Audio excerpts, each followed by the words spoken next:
And finally, I would like to call upon Sri Charan Narzari, who is also ALRS. His rank is 47.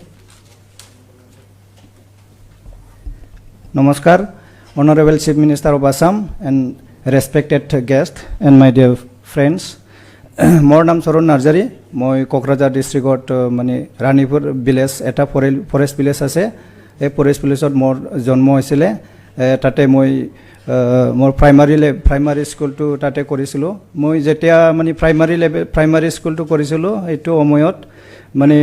আমাৰ গাঁৱৰ স্কুলটো non প্ৰভিন্সিয়েলাইজ আছিলে এতিয়াও non প্ৰভিন্সিয়েলাইজ আছে এইটো স্কুলত মই পঢ়ি পেলাই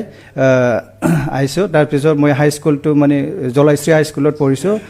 এই জলাইশ্ৰী হাই স্কুলো মানে নন প্ৰভিন্সিয়েলাইজ আছিলে যেতিয়া মই হাই স্কুল পঢ়িছিলোঁ তাতে মই মেট্ৰিক পাছটো 3rd ডিভিজনত হৈছোঁ 3rd ডিভিজন কৰি পেলাই মইতো হাইয়েষ্ট মাৰ্কছ পাইছিলোঁ মই 40% মাৰ্কছ পাইছিলোঁ মই হাইয়েষ্ট আমাৰ স্কুলত বড়ো মিডিয়াম তাৰপিছত মই কোকৰাঝাৰ গভৰ্ণমেণ্ট কলেজত সায়েন্সত এডমিশ্যন লৈছিলোঁ তাতে ফেল হৈছোঁ মই সায়েন্স ষ্ট্ৰীমত তাৰপিছত মই আৰ্টছত এডমিশ্যন ল'লোঁ আৰ্টছত এডমিশ্যন লোৱাৰ পিছত মই মানে 2nd ডিভিজন পাইছোঁ 2nd ডিভিজন পোৱাৰ পিছত মই ইকনমিক্স অনাৰ্ছ লৈ পেলাই গ্ৰেজুৱেশ্যনটো কৰিলোঁ তাৰপিছত আকৌ মই গুৱাহাটী ইউনিভাৰ্চিটিত এডমিশ্যন লৈছিলোঁ গুৱাহাটী ইউনিভাৰ্চিটি বেক থকাৰ কাৰণে তাতে মানে এডমিশ্যন মানে কমপ্লিট কৰা নাই মাষ্টাৰ ডিগ্ৰীটো পণ্ডিচেৰীত যাই পেলাই আকৌ মাষ্টাৰ ডিগ্ৰী কৰিছে তাতে মই মানে বহুত মানে ভাল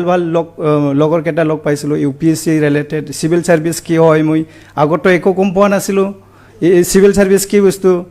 তাতে যাই পেলাই মই উৰিষ্যা পৰা মানে তামিলনাডু মানে অন্ধ্ৰপ্ৰদেশ এই জাগাৰ পৰা বহুত মানে লগৰ কেইটা লগ পাইছিলোঁ ইহঁতে মোক মানে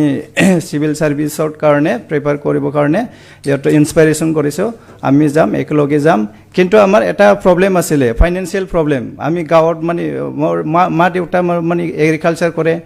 দেউতা কোনেও জব নাই মানে গাঁৱত মই ফাৰ্ষ্ট জব পাব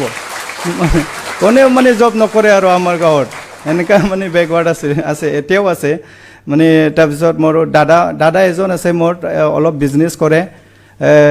এই মানে অলপ মোক ফাইনেন্সিয়েলি ছাপোৰ্ট কৰিছে দাদা মোক মানে ফাইনেন্সিয়েল ছাপোৰ্ট কৰাৰ কাৰণে মই দিল্লীত মানে UPSC কোচিং কৰিবৰ কাৰণে 2014ত আহিছোঁ মই দিল্লীত 2014ত পৰা মই UPSC কাৰণে কোচিং মানে লৈ পেলাই পঢ়ি আছিলোঁ তাতে সেইটোৱে সময়ত মই বহুত ভাল মানে ফ্ৰেণ্ডছ লগ পাইছিলোঁ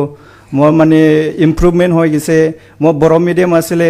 তাৰপিছত মানে ইংলিছত অলপ প্ৰব্লেম হৈ আছিলে সেইটো মই মানে ইম্প্ৰুভ কৰিলোঁ লগৰ কেইটাৰ লগত মানে ডিছকাছ কৰি পেলাই পঢ়ি পেলাই 2014ত পৰা এতিয়াই মই 2026 ইয়াৰ্ছ মই চিভিল ছাৰ্ভিচ ষ্ট্ৰাগল কৰিছোঁ য'ত মানে APSC মই 3বাৰ মানে এটেম্প কৰিছোঁ 3বাৰো বাইবা গৈছিলোঁ মই এইটো 3rd টাইমত মই এতিয়া মানে ALRSত ছিলেকশ্যন হৈছে আৰু এইটো মোৰ মানে লাইফত মানে বিগেষ্ট এটা মানে ছাকচেছ নিচিনা মই ভাবোঁ আৰু সেইটো কাৰণে মই APSCত মানে বহুত মানে থেংক ইউ আৰু আসাম গভৰ্ণমেণ্ট বা APSC মানে জেনুইন বা ট্ৰেন্সপাৰেঞ্চি হৈছে এইটো কাৰণে মই বহুত মানে থেংক ইউ আৰু মই এইটো ক'ম আৰু মানে নেক্সট মানে জনে মানে হাৰ্ড ৱাৰ্ক কৰে বা মানে পেচিয়েন্স লেভেল হাৰ্ড ৱাৰ্ক চিনচিয়াৰিটি বা এনেকা থাকিলে মানে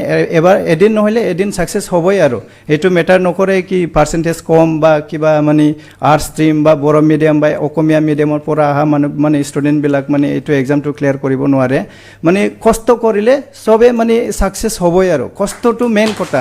মানে চিনচিয়াৰলি ফ'ল' কৰিব লাগিব এইটোৱে মেইন কথা এইটো কৈ পেলাই মই থেংক ইউ